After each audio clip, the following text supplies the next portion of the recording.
Hello beautiful people, ఇప్పుడు మీరు చూస్తున్న టెంపుల్ వచ్చేసి హరే కృష్ణ గోల్డెన్ టెంపుల్. తెలంగాణలో నిర్మించిన తొలి స్వర్ణ దేవాలయం. దీనిని భారత మాజీ ఉపరాష్ట్రపతి వెంకయ్య నాయుడు గారు 2018లో ప్రారంభించాడు. ఇది హైదరాబాద్లోని బంజారా హిల్స్లో ఉంది. ఈ దేవాలయ ప్రాంగణంలో 2 మందిరాలు ఉన్నాయి. మొదట మందిరం స్వయంభు శ్రీ లక్ష్మీ నరసింహస్వామి కాగా రెండో మందిరంలో శ్రీ రాధా గోవిందుడు దర్శనమిస్తాడు. ఈ టెంపుల్ యొక్క స్థల పురాణం చూసినట్టయితే సుమారు 7000 సంవత్సరాల క్రితం బంజారా హిల్స్ రోడ్ నెంబర్ 12 వద్ద భగవంతుడు స్వయంభు లక్ష్మీ నరసింహస్వామిగా వెలిశాడు.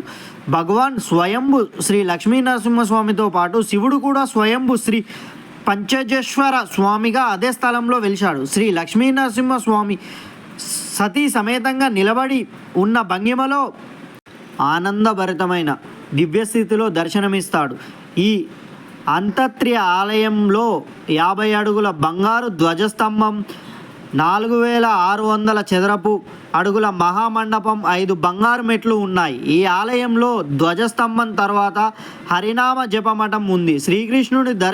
శ్రీకృష్ణుని దర్శనం కోసం ముందుకు సాగుతున్నప్పుడు అతని పవిత్ర నామాలు జపించడం ద్వారా ఆయన స్మరించుకోవడానికి, కీర్తించడానికి ఇది ఒక ప్రత్యేక మార్గమని అందిస్తుంది.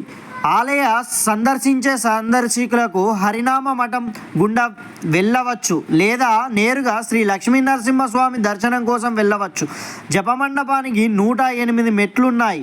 ప్రతి మెట్టుపై భక్తుడు నిలబడి హరే కృష్ణ మహామంత్రాన్ని జపిస్తారు. పీఠాధిపతి స్వయంభు శ్రీ లక్ష్మీ నరసింహస్వామి గర్భాలయంలో అరుదైన శాలిగ్రామ గల శిల ఉంది. ఈ శాలిగ్రామ శిల నేపాల్ ముక్తానాథ్ ఆలయం సమీపం గుండానికి నదిలో కనబడుతుంది.